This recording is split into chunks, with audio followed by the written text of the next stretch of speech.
Hey guys, how's it going? We're back with another hand review, and this hand was posted in our Discord group. And as you can see, here we have a preflop situation, and the user told us that he would preflop 3-bet from time to time, but also mix in flat calls. And I think this is fairly interesting. As you can see, in this situation, we are fairly deep, nearly 300 big blinds deep. Yeah, what do you think, coldsmile? Is flatting an option button against cutoff with jacks? Because in general, jacks are fairly strong, right? Yeah, hey everyone. Nice to be here. Jacks are obviously a very strong hand and should be 3-bet most of the time. However, we are like 300 big blinds deep effective, but still button versus cutoff, pocket jack I think is like too strong of a hand to ever consider flat calling. You want to play a big pot when you are in position, so lots of 3-betting, especially when you are on the button or on the cutoff versus early position or middle position open raiser should be the play in this scenario. And you can mix in hands that play pretty well post-flop too, so you don't have to do it with only bluffs and very strong value hands. You can mix in some suited connectors or some queen jack suited, some suited aces, so that you have a linear range, that you basically be a little bit unpredictable and punish the cutoff for open raising too wide maybe. Yeah, good plan, good plan. And we also have position, right? Position and initiative. And obviously, when we threw at a linear range, we are not afraid when he 4-bets, because we still have position. We have all the beautiful strong hands, pairs, suited broadways, all the stuff, right? So should never be an issue to 3-bet all those strong value hands. So flatting with our top range is definitely a mistake, right? Yeah, I wouldn't go as far as say it's like a big mistake, because like so deep things change quite a lot. But jacks, it doesn't really matter like how deep you are. This should always be in part of your value 3-betting range, and cold calling doesn't have like any kind of benefits. Even if you flop a set, the pot is like 10 big blinds and you have like 300 big blinds behind. How will you ever get the money in versus a smaller set even? There will be a point where there's enough raises and you never have the chance to stack somebody. So this should go into your 3-betting range. Although you could argue for doing it a little bit less with the small suited connectors and the small pocket pairs in terms of 3-betting, because when you are deep, both players need a very strong hand to get stacks in. And if you are in that situation, you want to have the better set, the better flush and the better straight, and not be the one with pocket fives or the 6-7 suited with a small flush and then play for 300 big blinds each. Then things get disastrous really, really fast, I would say.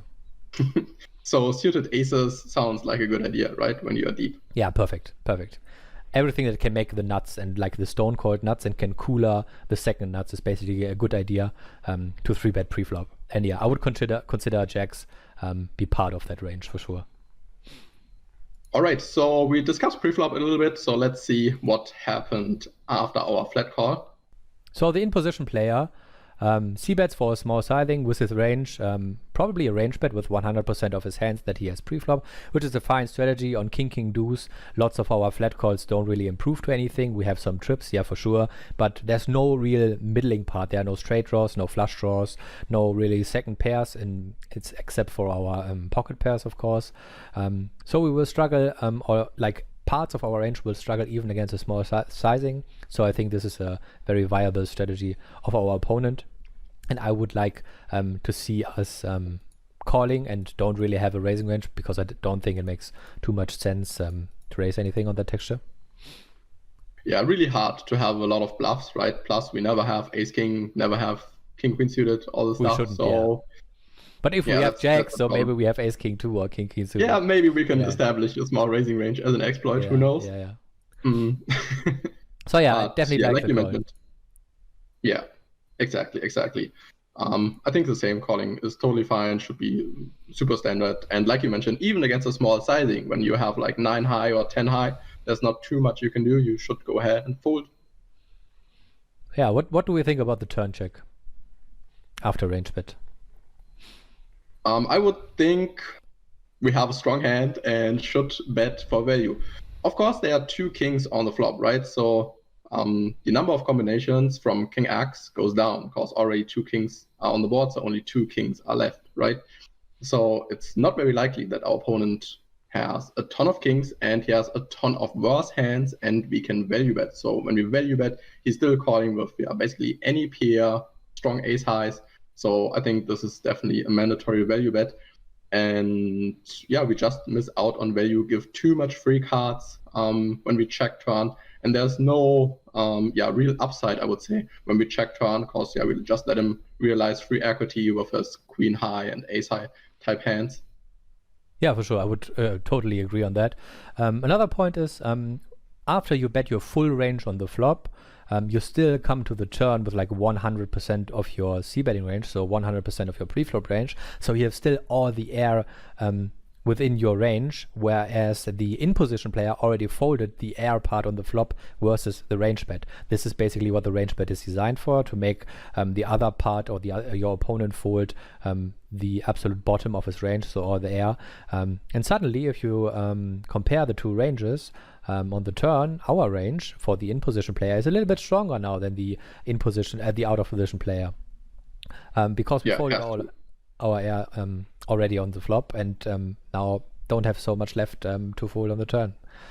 So yeah, I would like to see a bet here for all the reasons you mentioned. Check. I think it's a little bit too cautious, a little bit too scared, maybe even. This is, I think, yeah. You could still argue for value betting twice now. I wouldn't really be scared to get check raised too often, and if we get check raised, I don't think this range is like very well constructed, maybe, although this is 200 NL even, so it could be, but yeah. Okay, interesting when it gets to the river now.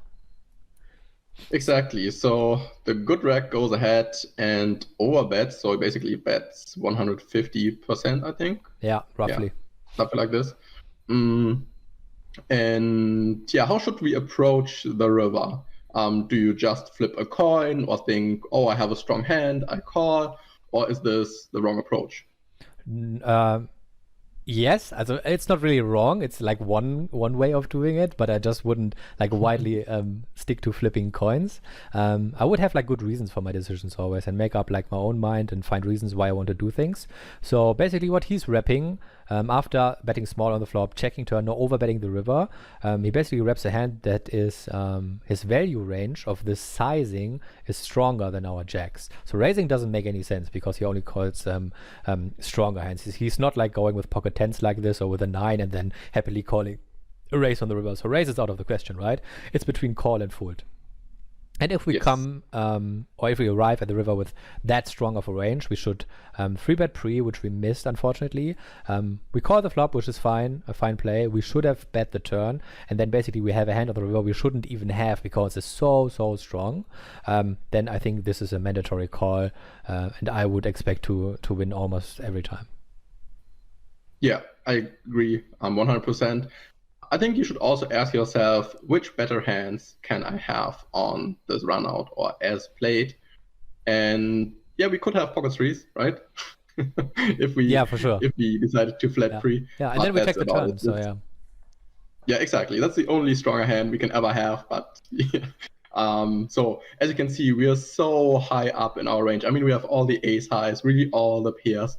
And yeah, 9x and jacks are just so strong, and you cannot go ahead and fold your whole range on the river, even when he bets a little bit bigger. So this is definitely a mandatory call, and like you mentioned, I would also expect to win quite often, well, definitely often enough that this is a super profitable call. Yeah, in the long run. Easy. Yeah, for sure.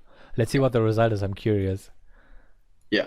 Do we have results? Oh, he has a king. What? Yeah, obviously now hero looks like a real hero. We lost the minimum, the absolute minimum against a stronger hand. But the question we want to, or we should ask ourselves on the river now is, does that happen often enough for us to take such a passive line with such a strong hand just to try to avoid the cooler and to avoid losing to a king? I don't think so, because if you compare EVs, betting ourselves for value on the turn and the river and then folding to a raise should be the better play. But what would you do? Let us know maybe in the comments below. Yeah, definitely. And as you can see, 3-betting pre-flop is also a good option because we deny equity. So if we 3-bet pre, it's very likely that he just goes ahead and folds king 8. Yeah, for sure. That's another benefit. All right, so yeah, see you in the next video. Take care, guys. Take care, bye-bye.